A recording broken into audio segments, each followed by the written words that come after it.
Ahmed sir, my question is this. A person who's being involved in different governmental departments as well, working with the government as member of Punjab Bar Council, the Legal Education Committee as well, and a person of your experience too, do you think that currently there is enough qualitative and quantitative research writing in Pakistan on the political rights and civil freedoms which the people of Pakistan supposedly enjoy under the constitution? देखिए frankly थोड़ा सा मैं आपको अपनी भी background बता दूं. Originally I came out of an मुकम्मल तौर पे academic background. I was at Columbia University. Economics political science में मेरी डिग्री है. रिसर्च थी judicial decision making in a system of incomplete separation of powers in Pakistan. Econometric model ये सारे का सारा मैंने बनाया था. जब वकालत के अंदर मैं आया और यहाँ पे आके मैंने मामला देखा तो इसका वकालत से दूर दूर से कोई ताल्लुक़ नहीं.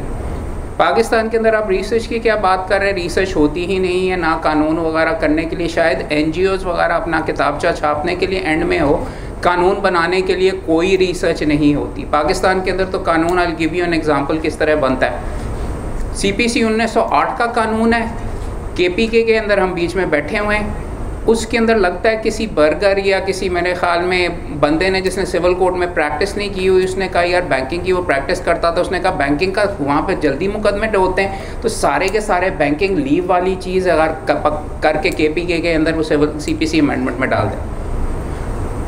KPK वालों की गवर्नमेंट फेडरेशन के अंदर आ जाती है तो उन्हीं स्पेलिंग मिस्टेक्स के साथ वो इस्लामाबाद की तरफ से फ़ौरन ही इम्प्लीमेंट हो जाता है. प्राइम मिनिस्टर साहब आते हैं यहाँ पे, इसको कहते हैं लाहौर आते हैं, या बल्कि यहाँ से बीच में एक नए लॉ सेक्रेटरी साहब आते हैं. उनको कहते हैं आपने 1908 के कानून के बारे में कोई चीज़ नहीं की. वो एक दिन के अंदर वही स्पेलिंग मिस्टेक्स के साथ करके उसमें 19-20 की चेंज करके रिसर्च वगैरह का कोई इसमें अमल दखल नहीं नज़र आ. CPC अमेंडमेंट्स बदल डालते हैं. पंजाब बार काउंसिल उसको, ये रिकॉर्डेड जजमेंट है, ये मैं अपनी वैसे नहीं बता रहा, ये ऑर्डर्स वगैरह अगर आप करेंगे उन CPC अमेंडमेंट्स को चैलेंज करती है पंजाब बार काउंसिल और वो स्ट्राइक डाउन हो जाती है. बात ये है पाकिस्तान के अंदर जो इंग्लिस्तान अमेरिका के अंदर जो सारे का सारा ये अफ्रीका के घने जंगलों में भी जो पॉलिसी बनाई जाती है वो लोगों के एक्सपीरियंसेस और उनकी विम्स के ऊपर नहीं होती, रिसर्च पे होती है, एनालिसिस के साथ होती है, नंबर देख के होती है. CPC का प्रोग्राम है, कितने मुकदमे हैं, किस स्टेज पे रुके हैं, तामील में कितना बीच में डिले होता है, कितना टाइम लगता है, उसके मुताबिक आप एनालाइज करके करते हैं. यहाँ पे अगर policy making for example judicial committee अगर बनी हुई है, CPC की और अमेंडमेंट्स थी उसके अंदर, बैंक वहाँ पे भी बीच में बैंकिंग की बैकग्राउंड उन्होंने कहा कि जिस, और चूंकि गरीब बंदों से बीच में कोई इंटरेक्शन वगैरह नहीं, विदाउट ऑन वेम के जी पॉपर केसेस तो ख़त्म. ये जो स्मॉल कॉजेस कोर्ट्स हैं वो ख़त्म. किस वजह से, क्यों, क्या, कोई एविडेंस किसी ने एग्जामिन किया, सवाल ही नहीं पैदा होता, मौजूद ही नहीं वो एविडेंस. और वंस अगेन फंडामेंटल चीज़ें मेरे दोस्त ने जो ये कहा वो बहुत सीरियस किस्म का डिस्कनेक्ट है. सीरियस किस्म का डिस्कनेक्ट ये है कि जो रिसर्च करते हैं, जो बॉडीज़ करती हैं या जो इंस्टीट्यूशंस करते हैं वो आइवरी टावर अंदाज के अंदर करते हैं और क्वांटिटेटिव एक्चुअल जो एनालिसिस करने की ज़रूरत है और एक्चुअल कानून के आप नीश एरियाज़ में तो आपको मिल जाएगा ह्यूमन राइट्स लॉ, या फिर आप लिख देंगे आर्बिट्रेशन पे लिख देंगे सादा मुकदमा जिसकी रिसर्च करने की ज़रूरत है कि क्यों हम 122वें नंबर के ऊपर हमारा है. आप मजमून तो लिख देंगे 26th अमेंडमेंट के ऊपर कि जी ये है और वो आपके हो भी जाएगा, मगर डे टू डे जो वकालत है वो आप एग्जामिन ही नहीं करते. और इसी वजह से यहाँ पे जो आप आइवरी टावर अंदाज के अंदर, this is an excellent institution because आपको सेंसिटाइज किया जाता है क्लिनिक्स के ज़रिए कि आगे जाके क्या होना है. बट मैं बताना ये आपको ये चाह रहा हूँ कि रिसर्च जो जिस चीज़ के ऊपर करनी चाहिए, प्रैक्टिशनर्स टेक्स्ट बन के आने चाहिए कि वकालत करनी कैसे है. Not about these things which absolutely have nothing to do with us being at 122वें नंबर के ऊपर. वो तो जो बाकी आम बंदे को इंसाफ नहीं मिल रहा उसके बारे में है.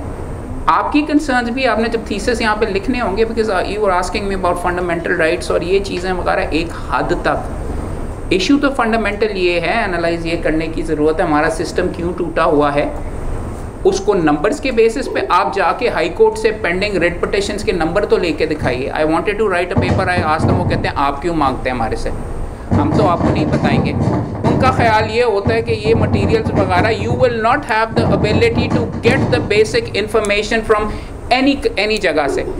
इवन पाकिस्तान बार काउंसिल से आप जाके a simple question like this ये पूछ लीजिए जी, मैंने रिसर्च करनी है वकीलों के बारे में, पाकिस्तान में कुल वकील कितने हैं, उनको नहीं पता। कभी नंबर्स की साइड के ऊपर देखा ही नहीं, ना उन्होंने बीच में पॉलिसी बनाई है। तो रिसर्च की क्या बात, रिसर्च करने के लिए अच्छी अंग्रेजी के साथ अच्छे फोल्डर के अंदर आप किताबें वगैरह तो यहाँ पे छाप लेते हैं, मगर एक्चुअली ग्राउंड वर्क के ऊपर आपने जो पॉलिसीज बनानी है वो वेम्स के ऊपर, और जो बंदे होते हैं बड़े काबिल भी होते हैं, मगर हर बंदे को प्रैक्टिकल वकालत वगैरह का नहीं पता होता। वो ऊपर से बैठ के एकेडमिक अंदाज में कानून बना के नाजल कर देते, किसी से बात नहीं की जाती। CPC अमेंडमेंट्स फॉर एग्जांपल उन्होंने ट्रायल बेसिस के ऊपर बनाई थी, 2 साल तक क्योंकि जिन जज साहब ने बनाई थी वो ट्रायल बेसिस के ऊपर लागू नहीं हुई। फिर हाई कोर्ट के अंदर चीफ जस्टिस चेंज हुआ तो उसने आके पूरे पाक पंजाब के ऊपर लागू कर दी, जिन चीज़ के लिए फॉर्म्स वगैरह भी अभी तक नहीं बने हुए थे। तो पाकिस्तान के अंदर रिसर्च और इस तरीके से इंस्टीट्यूशनल कंटिन्यूटी नहीं है। बंदे के साथ बंदा चेंज होता रहता है, फलां बंदा आ गया तो ADR उसको पसंद है तो ADR शुरू हो जाएगी, फलां बंदा आ गया तो उसको कमर्शियल कोर्ट्स पसंद है, कमर्शियल कोर्ट्स होंगी, तो उसकी बेसिस क्या है, वाई आर वी। खैर सो थोड़ा सा मैंने ब्रॉड बीच में गुफ्तगू कर ली, मगर चूंकि बाकी तीनों दोस्तों ने जो पॉइंट आउट वगैरह किए थे, my personal experience coming from an academic background as well, England America के अंदर जो सिलसिला होता है, या वो छोड़ दें वो खलाई मखलूक हैं, इंडिया में श्रीलंका के अंदर वो यहाँ पे है ही नहीं, ना एनालाइज करने का बीच में कोई कॉन्सेप्ट वगैरह है। So I am particularly disappointed by ये जो रिसर्च है, लॉ को बेहतरी की तरफ ले जाने वाला कोई एग्जिस्ट ही नहीं करता। चलो आपकी बात बिल्कुल ठीक है और मैं आपके साथ मुकम्मल तौर पे एग्री करता हूँ, बट मेरा एक छोटा सा जो है आपसे सवाल ये है कि इस आइडिया के साथ आगे जाते हुए कि आपकी बात बिल्कुल ठीक है, अगर आपने जैसे अभी कहा कि हम 26वीं अमेंडमेंट के ऊपर मजमून भी लिख देंगे, ये भी बिल्कुल बात सही है, बहुत सारे लोग लिख रहे हैं, लिखते रहेंगे उसके ऊपर, पर अगर एक स्टेट के साथ उसके शहरी का एक बुनियादी जो है कॉन्ट्रैक्ट है, उसके हवाले से ही चीज़ें तय नहीं है। आपने जो टेक्निकलिटीज़ और निटिग्रिटीज़ की बात की वो प्रैक्टिस में बहुत ज़्यादा रेलिवेंट है, और इवेंचुअली जो मासेज हैं जब उन्होंने रिलीफ लेने जाना है कि CPC में तामील के लिए मिसाल के तौर पर टाइम कितना लगेगा, no denying that and no second opinion on that, but आपके ख्याल में क्या अभी भी इवन आज के दिन रहते हुए, जैसे आपने कहा कि अफ्रीका में भी अगर कोई लॉ बनता है तो उस पर कुछ रिसर्च करके बनता है, अगर हम अपने बुनियादी मामला ही नहीं तय कर सके तो क्या आगे कहीं पर भी बेहतरी की तरफ हमारे जाने का हम ख्याल भी कर सकते हैं? जो इसलिए कर सकते हैं क्योंकि आपने एक सेमिनार वगैरह करवाया, कम से कम आप वहाँ पे प्रॉब्लम आइडेंटिफाई तो हो रही है। दूसरा ये है कि जो आपके इंस्टीट्यूशंस वगैरह यहाँ पे मौजूद हैं, आई मीन उसको अगर आप ज़्यादा फोकस करके, for example seminar can be कि टूटा हुआ सिस्टम 120 नंबर पे है, कैसे ठीक करना है, आके बात करें, ना कि जो हमें अभी भी हम we're talking way too much in abstract. Academic colleges के अंदर, यूनिवर्सिटीज़ के अंदर मसला माजरत के साथ ये बेसिकली हमें कम से कम प्रैक्टिशनर्स को नज़र आता है कि स्पेसिफिक्स की बात करें ना, अभी भी हम वेगली बीच में बात कर रहे हैं कि हकूक़ ये सारे के सारे।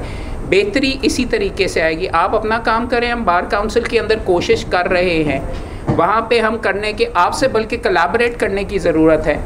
वकालत करनी, अगर आप यहाँ से छोड़ के जाएंगे, वो किताबचा किधर है कि वकालत कैसे करते हैं।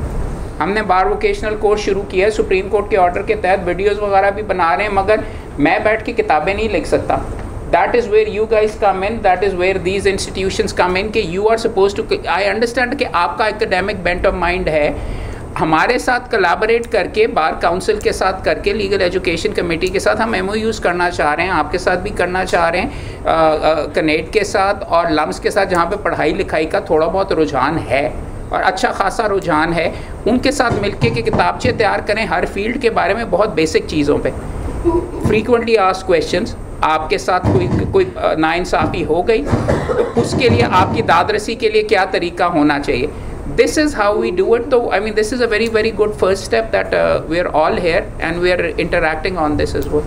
Thank you sir, and certainly we will be in touch. आपने जो MOU की बात की, फील्ड के हवाले से किताबचे की बात की, आई थिंक बहुत ही अच्छा आइडिया है, क्योंकि वो किताबचा होगा तो शायद वो पहला बुनियादी कदम होगा चीज़ों को बेहतरी की तरफ ले जाने। आखिरी चीज़ मैं सॉरी पॉइंट आउट कर, पाकिस्तान के अंदर आप सारे के सारे जब जाएंगे वकालत करने के लिए 99% काम उर्दू के अंदर है। आपके आर्टिकल्स और आपकी ये सारी की सारी चीज़ें अंग्रेज़ी के अंदर हैं, आपसे तो बीच में फ़र्द और ऑर्डर शीट, मुआहदा, बैत तो पढ़ाई FIR पढ़ी ही नहीं जाएगी।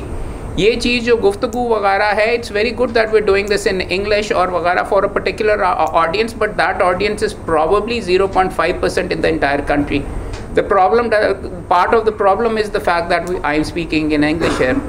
और उर्दू में भी मैं इसीलिए गुफ्तगू करने की कोशिश कर रहा था कि you need to realize this fundamental disconnect as well, please. We do realize it, sir, and उस realization के साथ जब हम classes पढ़ाते हैं, हम हमेशा bilingual होते हैं ताकि दोनों तरह की crowd को जो entertain किया जाए. But you have hit the nail on the head.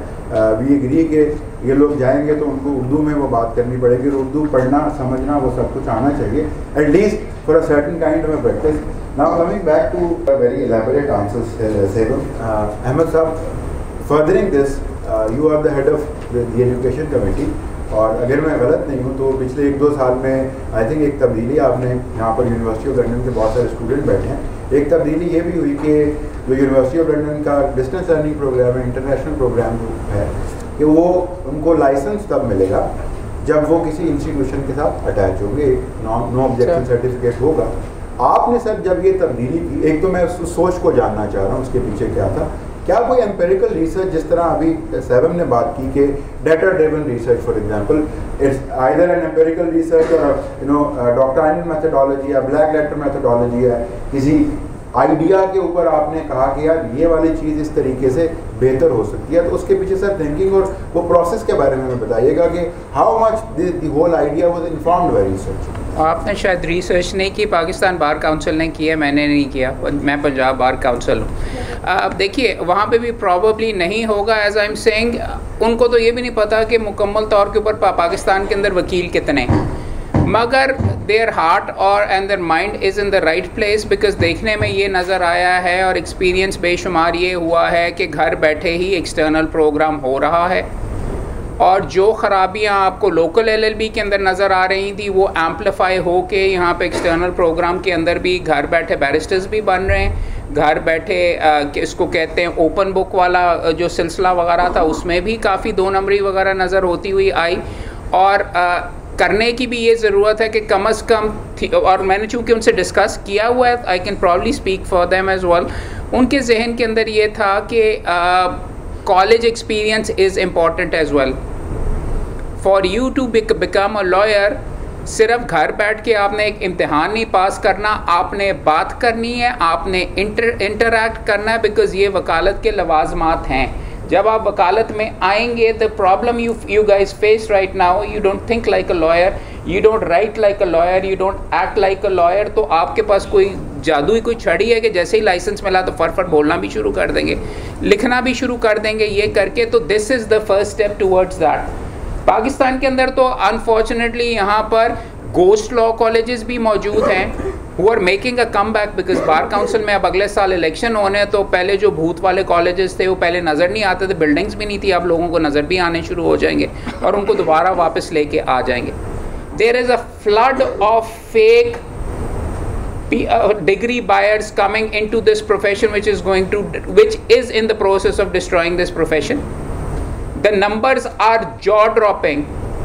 External के अंदर भी मेरे पास रिकॉर्डेड कॉन्वर्सेशंस हैं जिसके अंदर यहाँ पे डिफेंस के अंदर बैठ के 3 साल LLB की डिग्री 1 साल के अंदर बिक रही थी from a university which was not even recognised by Pakistan bar council. This is a step towards NOC की रिक्वायरमेंट ये भी है कि आपको भी डॉक्यूमेंट किया जाए, लॉ कॉलेजेस को भी डॉक्यूमेंट किया जाए। हमने यहाँ पे एक एक्सटर्नल लॉ कॉलेज को विजिट किया, उन्होंने आके हमारे पास ये स्टांस लिया कि आप कौन होते हैं हमें पूछने वाले, हम तो लॉ कॉलेज हैं ही नहीं, हम तो टीचिंग सेंटर हैं, पाकिस्तान बार काउंसिल के नीचे भी नहीं आते, पंजाब बार काउंसिल के नीचे भी नहीं आते, और वो यहाँ पे घर बैठे बैरिस्टर्स भी बना रहे हैं और अनेवा कर रहे हैं ये सारे का सारा। So registration requirement of an NOC is an important thing, otherwise हम क्यों आपको लाइसेंस दें? हम आपकी यूनिवर्सिटी के बारे में हमें पता ही नहीं, एग्जिस्ट ही नहीं करती है नहीं करती, आपने क्लासेस अटेंड की, आप इम्तिहान के अंदर बैठे कि नहीं, कोई और बंदा बीच में बैठा, हमने क्वालिटी कंट्रोल करनी है। So I am all for ये जो रिक्वायरमेंट सारी की सारी की गई। फैक्ट्स एंड फिगर्स ज़रा प्लीज़ आपके सामने मैं रखना चाहता हूँ, because I am on the ground. Pakistan के अंदर शायद अभी मैं दोस्तों के साथ भी जिक्र कर रहा था, पाकिस्तान बार काउंसिल से पूछा कि कितने कुल वकील हैं, उनको नहीं पता था, लेकिन अगर आप नेट के ऊपर रिसर्च करें तो प्रॉबेबली 1,60,000 हैं। पिछले लैट के एग्जाम के अंदर 1,30,000 बंदे बैठे। पूरे पाकिस्तान के नंबर ऑफ लॉयर्स जो हैं, और उसके अंदर और आपका जो एक्सटर्नल प्रोग्राम है वो तो लैट के बगैर लड़कों को लड़कियों को बैठा रहे हैं, तो 1,60,000 5 साल के अंदर आपके दुगने हो जाने। पूरे पंजाब के अंदर हमने 6,300 लाइसेंसेस दिए पूरे पंजाब के अंदर। बहाउद्दीन ज़करिया यूनिवर्सिटी का एक सप्ली का इम्तिहान हुआ, उसके अंदर 11,000 लड़के रजिस्टर हुए। ओरिजिनल इम्तिहान में 5,000 थे, सप्ली में 11,000 आ गए। सुप्रीम कोर्ट के पास हम लेके गए, उनको कहा कि यार कागजात वगैरह ये बीच में चेक करें, तो पता चला 9,000 जाली हैं। 2,300 के बीच में रिजल्ट हुआ है। 9,000 इज मोर देन पूरे पंजाब की एनरोलमेंट यहाँ पे। आपका अगर ख्याल, आप जिस प्रोफेशन के अंदर आ रहे हैं, तो आपको बहुत ज़्यादा रेगुलेट करने की ज़रूरत है। आपकी तस्वीरें उतार के, आपका शुरू से जब आपने लॉ स्कूल ज्वाइन किया वहाँ से करके आपको ट्रेस करने की हमें ज़रूरत है, और इसको और ज़्यादा रेगुलेट करने की ज़रूरत है। बिकॉज यहाँ पे पैराशूटिस्ट ऐसे हैं घर बैठे हुए, आपको फर्स्ट डिवीज़न भी बिक जाती है। यहाँ पे आपके हमसाए में पीछे ग्रेस इंस्टीट्यूट है, उसके ऊपर हमने पर्चे करवाए हैं, फर्स्ट डिवीज़न बेच रहा था LLB के अंदर। तो that is why it was done, and you guys need to be documented a lot. यहाँ पे तो एफिलिएटेड कॉलेजेस, पान की दुकान के ऊपर बीच में एफिलिएटेड कॉलेज होता है जहाँ पे कुछ होता ही नहीं है, वो बंदा 15 डिग्रियाँ बेच रहा होता है। ILTS, LLB external, local LLB, dispenser, compounder, ये करके सामने है वो क्या राव सादिक का फ्यूचर ग्रुप ऑफ कॉलेजेस किसी से एफिलिएटेड नहीं है। उसको बंद करने के लिए उसके 5 लॉ कॉलेजेस हैं, सुप्रीम कोर्ट ने उसके 2 बंद करवाए, उसने 5 बना लिए हैं। So that is why we need to know each and every one of you. That is why the NOC is there. That is why the data is required. यहाँ पे सब कुछ मैनुअल रखा हुआ है, फाइलों में रखा हुआ है, फाइलों के अंदर रखा हुआ। तो 15 कभी फाइलें गुम हो जाती हैं, कभी 15 नई फाइलें हो जाती हैं, और ये बहुत बड़े लेवल का ये माफिया का सिलसिला है। जब तक आप इसको डॉक्यूमेंट नहीं करेंगे, this profession is well on the road to actually being destroyed.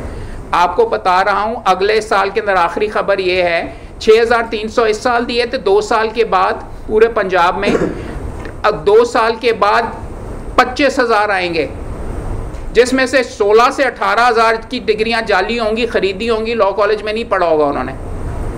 सो किसी ना किसी तरीके से तो बाहर करना है। NOC नहीं है, नहीं, बेशक आपने पास किया हो, हम नहीं आपको लाइसेंस देंगे।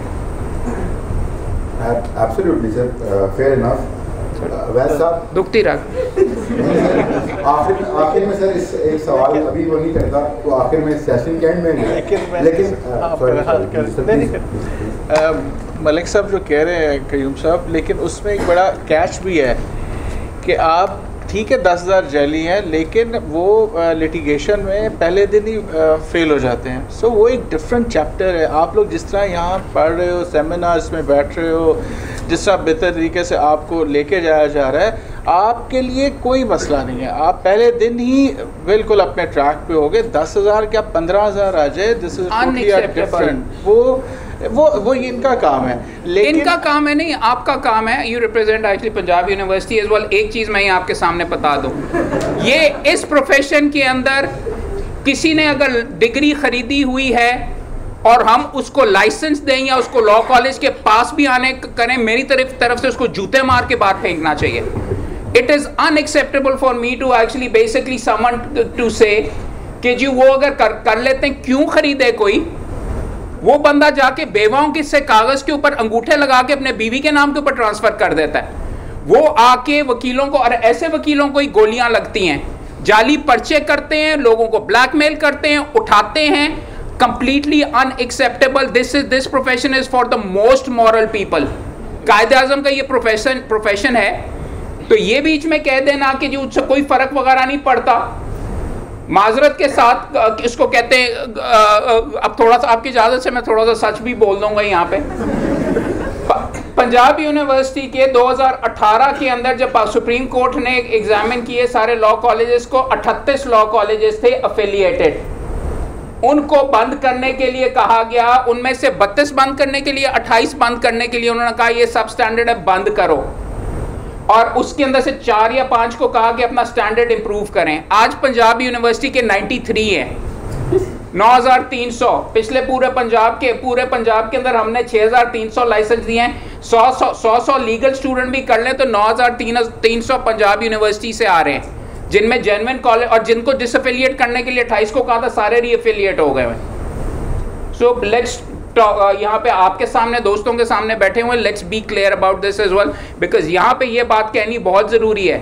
ईमानदारी से इस प्रोफेशन के अंदर करना और इस गंद को हमने ही साफ करना है। और first step is to actually speak about it very openly. Sorry.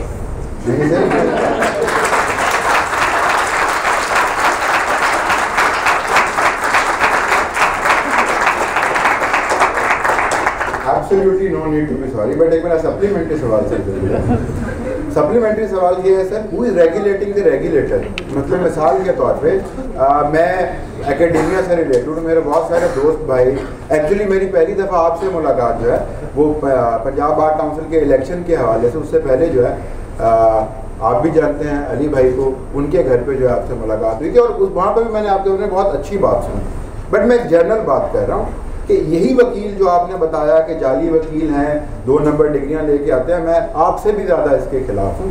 But क्या हम उसको वैलिडेट कर देते हैं जब हमें अपने इलेक्शन के लिए उनके वोट चाहिए होते हैं? तो सर उस पर आपका ख्याल में जरूर है। जी, हमारे करते हैं यहाँ पे बीच में कावत जी साहब कहते थे कि सब कुछ, वो काफ़ी भारी अल्फाज इस्तेमाल करते थे।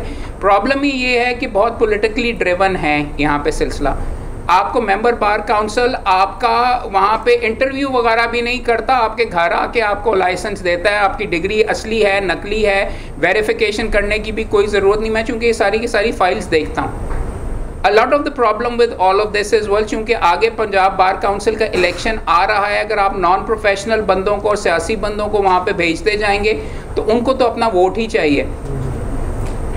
It is a very very serious problem and a very very dangerous problem, because हमारे जो सेक्रेटरी पंजाब बार काउंसिल हैं उनको उनके घर के बाहर जाके सर में गोली मारी थी और मर्डर किया था फेक फाइल्स के मामले के अंदर। सुबह ये बहाउद्दीन ज़करिया का जिसका मैं जिक्र कर रहा हूँ, 9000 जाली लड़के रोज़ सुबह एक्चुअली इब्तिदा मुझे गालियाँ निकालते हुए करते हैं और जान की धमकियों के साथ करते हैं। अगर आप स्ट्रॉन्ग बंदों को नहीं भेजेंगे यहाँ पे, और इलेक्शन के लिए मैं आपको कह रहा हूँ कि गोस्ट कॉलेजेस भी अब नज़र आने शुरू हो गए। जिन कॉलेजेस को गोस्ट होने पे बंद किया गया, जिनके खिलाफ सुप्रीम कोर्ट में पिटिशंस पड़ी हुई हैं कि इन पे पर्चे कराओ, इस 58 करोड़ का इन्होंने फ्रॉड किया है, इस बंदे ने इतने का किए, इतने का किए, इतने का किए, उनके कॉलेजेस दोबारा वापस आ रहे हैं। और वो जाके उन्होंने विजिट किया है और सुप्रीम कोर्ट के ऊपर भी माजरत के साथ, सुप्रीम कोर्ट के पास हम जो सबसे ज़्यादा जज जिनकी तरफ I was looking forward to कि जी उनके पास लीगल एजुकेशन की ये दावा लगा, तो उन्होंने आगे से ये फरमाया ऑर्डर के अंदर मौजूद है कि जी सुप्रीम कोर्ट का क्या ताल्लुक लीगल एजुकेशन को रेगुलेट करने का। ये तो आप जाएं, आपके अपने अदारे करें। जब हमने कहा कि जी इदारे नहीं कर सकते, 2018 में सुप्रीम कोर्ट की जजमेंट आई थी कि आपको बंद करें, तो नहीं ऑर्डर में उन्होंने ये बीच में लिखवाया कि आप इनके साथ जाके ADR करें, इन चोरों के साथ जो डिग्रियां बेच रहे हैं, और उससे भी इंतहा की पेनफुल चीज़ वगैरह। वो जज साहब जिन्होंने वो ऑर्डर किया, उन जज साहब को हमने कहा कि सर जब 2012 के अंदर ये मामला हुआ था, सबसे पहले टेकअप हुआ था, तो आपकी ही कमेटी बनाई थी जिसके अंदर आप लीगल एजुकेशन को रेगुलेट करने के लिए निकल गए थे। आज सुप्रीम कोर्ट है, तो कहते हैं ये चीज़ उस टाइम के ऊपर थी जब मैं उस साइड के ऊपर था, अब जब मैं यहाँ पे आ गया हूँ तो वो हो गया। बात ये है कि लीगल एजुकेशन मैं यहाँ पे खुल के इसलिए बात कर रहा हूँ कि other than this institution and a couple of others, legal education actually यहाँ पे यतीम है। तो जाली डिग्रियाँ यहाँ पे बेचना is more profitable than selling cocaine. I wrote an article फरवरी के PLD के अंदर पढ़ लीजिएगा, existential threat to the profession of law. उसमें ये सारे के सारे फैक्ट्स एक्चुअली लिखे हुए हैं। तो आप ये बिल्कुल है, और मैं बोल भी इसीलिए रहा हूँ, ये रिकॉर्ड भी इसीलिए कर रहा हूँ कि this needs to be put out, this you guys need to speak out about this. क्यों किसी जाली डिग्री वाले को आपका हक हलाल, आपके बच्चों की रोजी रोटी। आई विल नेवर अंडरस्टैंड, आखिरी चीज sir, I will never understand कि कोई प्रोफेशनल बंदा क्यों चाहे कि इस प्रोफेशन में हजारों की तादाद में अनप्रोफेशनल बंदे आए जो उसके बच्चे के मुंह के अंदर से बुर्की खाने की चोरी करे, और जो कि आके सोनमुख की कत्लो गारत और ये सारी की सारी चीज़ें करे, डिस्ट्रॉयज हमारी जो सारा इमेज है। So if you don't elect the right people, if you don't contest for the right people, आखिरी चीज़, बार बार आखिरी चीज़ के, बिकॉज मैंने अपने साथ बार करके लड़के आए रजे हुए जजों के बेटे बड़े बड़े चेंबर्स के अंदर, मैंने कहा अब नाम भी ले लेता हूँ, बैरिस्टर मुश्तबा जमाल साहब को कहा कि यार तेरा भाई बीच में MNA है, तू इलेक्ट हो जाएगा, खड़ा हो जा। मुनव्वर सलाम साहब को CLM में पार्टनर है हामिद खान साहब के, खड़े हो जाएं, यार तू रजा हुआ, तू नहीं 2 नंबरी करेगा, हो जा, तू जीत भी जाएगा। वो कहते नहीं, ये गंदे लोगों का काम है, वकालत गंदी चीज़ है। If you don't actually step in and if you don't come forward and actually put your self forward sensible तरीके से, एंड यू से कि जी बाहर में जाना गंदा काम है, आम वकालत करनी गंदा काम है, कोऑपरेटिव आपके लिए अच्छा, तो फिर ठीक है। आई मीन मैं तो लड़ता रहूँ। सर आपको लड़ते रहना चाहिए, आप इसी तरह लड़ते रहेंगे तो मुझसे मरवाना देना यार, जैसे आप कह रहे हैं वो सेफ होगा। और हमारे एंड से एटलीस्ट जो है we will be in touch with you, we would want to work and research on this issue as well. आप उसके बारे में बहुत पैशनेट हैं, होपफुली उससे कुछ अच्छा नतीजा जो है निकलेगा। अवैध साहब आप अगर सवाल है तो बस 1-2, बिकॉज नेक्स्ट सेशन का टाइम है। सर मेरा सवाल है अब्दुल कयूम साहब से, जैसे आपने बात की कि पाकिस्तान में जो लॉ मेकिंग बॉडीज़ हैं वो लॉ बनाती है on their will, not on the basis of research. तो मैं एज अ स्टूडेंट, जो कि मैं लॉ का स्टूडेंट हूँ, मैं इंडिविजुअल लेवल पे इसकी बेहतरी के लिए क्या कर सकता हूँ? और दूसरा मेरा सवाल ये है कि जैसे आपने बात की पाकिस्तान बार काउंसिल की, तो जो एक स्टूडेंट ग्रेजुएट होता है लॉ का, उसका सबसे पहला जो सबसे मेजर इशू होता है वो होता है उसके फाइनेंशियल इशूज या फाइनेंशियल क्राइसिस। तो उसमें जो सबसे बड़ी रुकावट होती है वो होता है आपका मुंशी कल्चर, जिसकी मोनोपली है। आप प्रैक्टिकल कोर्ट में कहीं पे भी चले जाएं, वहाँ पे मुंशी की मोनोपली है, जो कि आपके जो यंग लॉयर्स हैं उनको उस तरह फील्ड में आने नहीं देते। उसके लिए उस कल्चर को ख़त्म करने के लिए पाकिस्तान बार काउंसिल या पंजाब बार काउंसिल में कौन से स्टेप्स लिए और कौन से स्टेप आगे फ्यूचर में लेंगे?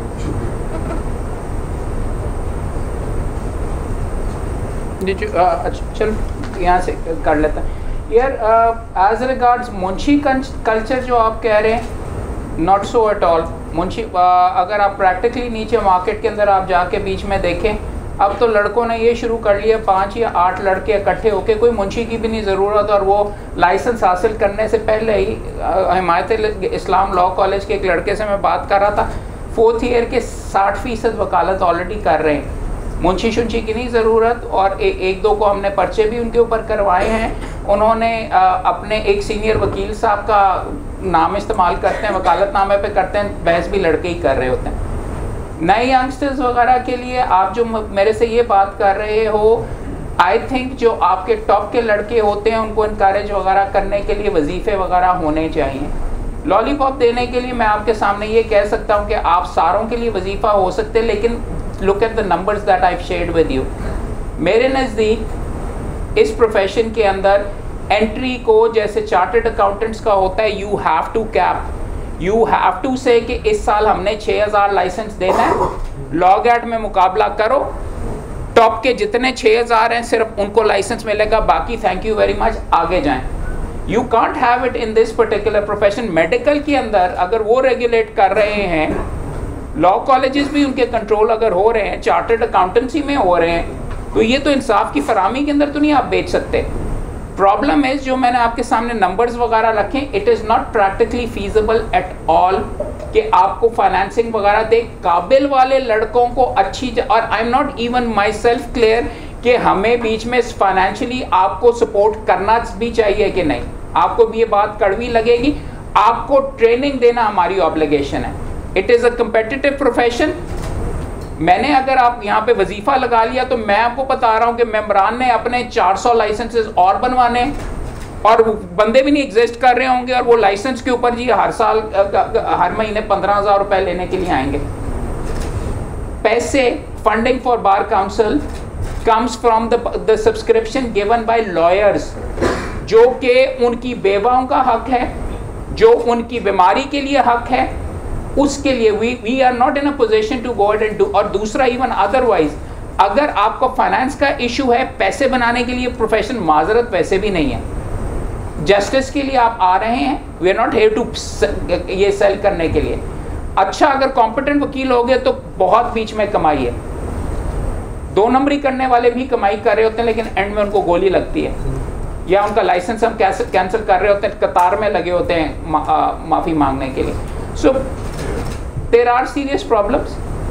जस्ट द फैक्ट दैट आप यहाँ पे मौजूद हो मीन्स के आप कॉम्पिटेंटली और दिल के साथ काम करना चाहते हो।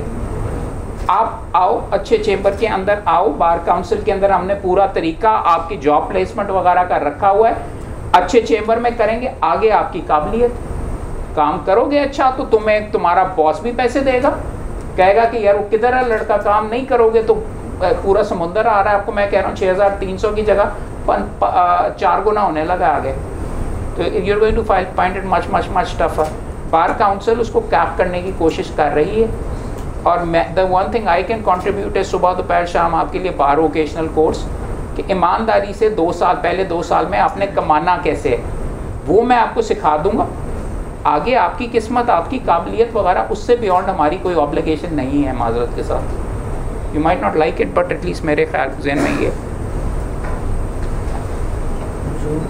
बहुत सारे। अच्छा एक सिर्फ कमेंट है कि बड़ा अनफॉर्चुनेट है और आप अग्री करेंगे साहब कि एक दफ़ा मैं किसी जगह प्लाज्मा जहाँ पढ़ाते हैं बहुत अरसे से 2 दिन डेकेड हो गया, तो लोग बुला लेते हैं। मैं इतना हैरान था कि जब वो बैचेस में लगा रहा था तो कोई 15 मुझे पता था ये स्टूडेंट्स से ही आए हुए, एक सीनियर लॉयर, आई मीन कोई ऐसे रूल्स आपको लगता है होने चाहिए strictly with in the bar council to condemn these people, to take strict actions against those people? Rules मौजूद, भाई रूल्स मौजूद हैं और सारे के सारे हैं, और यूनिफॉर्म पहना के भी इलेक्शंस को किया जाता है। लॉ कॉलेजेस भी शायद इसीलिए शायद बनाए जाते हैं, ये जो 2 नंबर कॉलेजेस वगैरह, दाखिले भी इसी तरह दिए जाते हैं, इसी अंडरस्टैंडिंग पे दिए जाते हैं यार तूने मेरा इलेक्शन लड़ना है, तूने मेरा बैज लगाना है। ये बहुत चीज़ ख़राब हो चुकी हुई है। रूल्स मौजूद हैं मगर वो बंदे इलेक्ट होके आ जाते हैं। हमारा जो प्राइम मिनिस्टर था उसको कहते हैं यानी vice chairman Punjab bar council और चेयरमैन एग्जीक्यूटिव, दोनों की डिग्रियां जाली थी, दोनों को गवर्नर साहब ने रिस्टोर कर दिया। चेयरमैन एग्जीक्यूटिव साहब 3 साल फेल थे पंजाब यूनिवर्सिटी के अंदर, और गवर्नर साहब ने कहा कि वो जाली डिग्री वाले को 3 साल के बाद नहीं देख सकते, राइट, और जाली डिग्री वगैरह करके, और वो वापस आ गए हैं जी। वो दंदनाते आते हैं, उनके पास क्लाशनकोफ होती है, और वो जो साहब हैं, और अंत चीज़ ये जवाब वो उसको कहते हैं अबरारुल हक, उनके उनमें से एक वाइस चेयरमैन के बारे में लतीफ़े सुनाता है। तो मैं तंग आ गया, अबरार भाई मेरे पास आके कहेंगे यार मेरा मैं मुकदमा मुफ्त कर दे या कर दे। मैंने कहा जी वो भी तो हैं आपके बड़े अच्छे दोस्त वगैरह, उनको क्यों नहीं कहता मुझे पागल कुत्ते ने काटा है कि मैं उसको बीच में अपना वकील कर लूँ। लेकिन उसके बारे में भी वो हंसता है। वो एक पॉलिटिकल पार्टी की लीगल विंग का बहुत करता धरता बनता था, वो लॉ मिनिस्टर को गाड़ी में चला के लेके जाता था। यहाँ पे गंद बहुत ज़्यादा है, रूल्स मौजूद हैं, हिम्मत नहीं करते। आप मुझे कह रहे हैं कि मैंने कहा मेरे सेक्रेटरी के सर में आके किसी ने गोली मारी है। मुझे सुबह 9 बजे से बीच में गालियाँ पड़नी शुरू होती हैं, रात को 2 बजे तक वो जो कहते हैं हमारा कॉलेज, हमारा क्या कसूर है, बीच में गोस्ट कॉलेज था, कॉलेज वालों को जाके पकड़े। मैंने कहा ये तेरा कॉलेज ही नहीं एग्जिस्ट करता, तो तुम कहते हो मेरा कोई कसूर ही नहीं, मेरे साथ जाती हो रही। और अहमद कयूम का कसूर है क्योंकि मैं उसको डिग्री नहीं लेने दे रहा। अनअफिलिएटेड कॉलेज वाले जो लड़के हैं, वो 2 दफ़ा बहाउद्दीन ज़करिया ने 2 अनअफिलिएटेड कॉलेज 250 और 350 लड़के बिठा दिए इम्तिहान में, जो कॉलेज उनसे अफिलिएटेड ही नहीं है। गवर्नर साहब ने ऑर्डर कर लिया कि 5000 रुपये लेके इनको भी इम्तिहान के अंदर बीच में डिग्री वगैरह दे दो। सियासी बंदे जो होते हैं वगैरह, तो वो करके लड़कों का क्या, बच्चों का क्या कसूर है, लड़कों का क्या कसूर है। LLB कर रहे हैं और वो बच्चे हैं बीच में और डिग्री ख़रीद रहे थे, तो आके फिर उसके बाद जज को भी ख़रीदेंगे, और जज को नहीं बात मारेगा तो उसका सर फाड़ेंगे, ताला लगाएंगे। आपको क्या लगता है कोई मुस्तफा साहब भी देख रहे हैं कि कोई इसका है सलूशन कि विद इन बार ये कैसे पॉलिटिक्स में रहेगी? तो ये क्या है, कोई तरीका कार, कोई पॉइंट डरते किस चीज़ के लिए मेरी तरह खड़े होकर बीच में पॉइंट आउट करें? आपके ख्याल में यहाँ पे आप दोस्तों को सारे के सारे के जी मैडम्स नॉट हेयर, बट आपको नहीं पता डिग्रियाँ कौन बेचते, आपको फ़र्क नहीं पड़ता, आप बीच में स्टांस नहीं लेते? आपने कभी शेम की है कि कभी पॉइंट आउट वगैरह की है? सारा मैंने ही बीच में पकड़ के करना है और गोलियां खानी है। फ्रैंकली बात ये है, अगर आपके कंपेटिटर्स हैं, कोई गलत चीज़ आ रही है, आई अप्रीशिएट। देखो मैं किसी आप पिछले 3 साल में चेक कर लो, मैं मेरे ख्याल में शायद 2 या 3 लॉ कॉलेजेस के फंक्शंस में गया हूँगा। I am the regulator, I don't show up, I showed up here because I know जिस लेवल के ऊपर यहाँ पे काम किया जाता है and these things need to be said, और ये इस नौइयत का मामला वगैरह है। आई अप्रीशिएट यहाँ पे जो सारी की सारी चीज़ें हो रही हैं एंड आई आपके लिए सारों के लिए खुशकिस्मती है कि हुमायूं साहब जितनी मेहनत वगैरह करते हैं, किसी को क्या पड़ा हुआ कि ये रिसाले निकालते फिरें और ये सारे के सारे पर करें, आपके लिए लॉ क्लिनिक्स वगैरह करें। तो मैं इसीलिए आया हूँ यहाँ पे करके, बिकॉज आई बिलीव इसको प्रमोट करने की, और खोल के आपका दिल तोड़ने के लिए नहीं, या डराने के लिए नहीं आया, बताने के लिए आया हूँ कि you guys need to fix your the future. Thank you, Ahmed Qayyum sir, for very detailed guidance to all these young law students. Thank you, Vice Chancellor, Ms. Saibam, Umar Saab. We just have a small token of appreciation. Just giving to that, after that we will finish.